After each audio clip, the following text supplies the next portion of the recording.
Go Israel, go Israel, go Israel. Yay! We are cheering for Israel in 2 hours. The opening ceremony of the Olympics are taking place in Japan. Go Israel, go Israel. Israel has athletes in different competitions, judo, gymnastics, swimming. So we are going to say, go Israel, and hoping that Israel are going to bring home some medals. Of course, you can't have sports without politics. So what has already happened? In judo, in the competition of judo, one guy from that team from Algeria knew that if I'm going to win my first game, who am I going to compete with in the next one? One from Israel. So he forfeited already, and he was out, let me quote him correctly, he was out saying in Algerian media, we are not going to raise the Israeli flag, and we will not get our hands dirty with competition against an Israeli. This is not the first time that this particular judo fighter is giving up beforehand, saying I'm forfeiting because I don't want to fight against an Israeli. This happened over and over again, that the Jewish people are discriminated against. It's nothing but pure hate and pure anti-Semitism. So we are going to say, go Israel, go Israel. At the same time, what has happened around the world? Well, everybody's talking about Ben and Jerry. I have supported Ben and Jerry. I've been eating their ice cream. I kind of like it, I gotta admit. So let me just set all of this straight. The company behind Ben and Jerry in America, one of their employees is a huge anti-Semitic. She's anti-Semitic. She has over the years I'm not even going to mention her name. She has over the years really expressed her hate towards Israel, many different tweets against Israel, and now she is working for Ben and Jerry's, and she convinced them that we need to boycott the Jewish people living in the biblical heartlands, living in Judea and Samaria, and we are going to boycott all the Jewish girls and boys living in the Jewish capital because they are living in occupied Palestinian territories, which is nothing but pure lie and hate and anti-Semitism. So basically they are boycotting for Jewish people to live in their God-given homelands. So I want you to understand something. Ben and Jerry's in Israel is being manufactured by an Israeli company.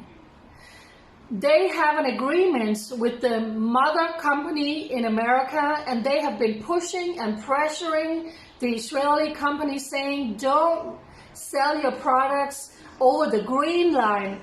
And they have said, we will not back down to that. I'm not going to sell ice cream to the Jewish people in East Jerusalem and in Judea and Samaria. And for that reason, Ben and Jerry in America said, well, when our agreement, our contract ends in the next year, in 2022, we are going to stop.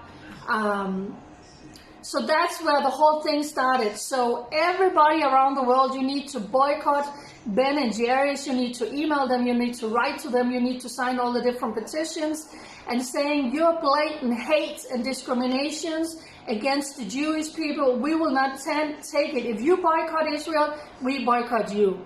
On the contrary, here in Israel, go and buy Ben and Jerry. Go and buy Ben and Jerry, because we are supporting the Israeli manufacturer who has stood up against the tyrants in America, saying, I will not back down. So everybody you know in America, around the world, you boycott Ben and Jerry's. If you live here in Israel, we buy it, so we support the Israeli manufacturer. So much hate against the Jewish people. We are seeing the other night, 3 Jewish young men was driving through an Arab city. They were nearly lynched. Their car was attacked. People in cars came after them, was running after them, attacking them, wounding one of them. It was a miracle that they were not killed. We saw a stoning attack today against the Jewish bus. A rabbi who was driving yesterday, attending a wedding, coming home, they were pedaling his car. It's a miracle that he doesn't get killed. We have these stoning attacks against Israeli vehicles, against Jewish vehicles, literally every week, but you don't hear about it. So I'm going to end by saying that all of this, Israel knows what's coming, what are we preparing for. So the IDF Chief of Staff has asked for several billions extra in the budget for the next year. That is a huge amount of ching-ching that the army has asked for. They are preparing for something. Everything that takes place is always backed and funded and orchestrated by Iran, whether it happens in Lebanon, whether it's happened in Syria, or in the Gaza Strip from Hamas. So Israel, the IDF, the Israeli Defense Forces, has asked for several billion dollars extra in their budget. So they are definitely planning for something. So the Olympics are starting. Go Israel, go Israel. So on all my social media platforms, I have posted an article where you can see the schedule for when all the Israeli athletes are going to go into action. I'm going to end this video by saying I'm so sorry that Facebook is tremendously limiting who is watching my videos, who is allowed to see my videos. If you want to follow me, I can only encourage you, go also and follow me on my other social media platform, Jerusalem Jane, on Telegram, on Instagram and YouTube. Follow me, Jerusalem Jane, if you don't see my post on Facebook. Go Israel, Shabbat Shalom to everybody, and thank you for your amazing support for Israel for such a time as this. Bye.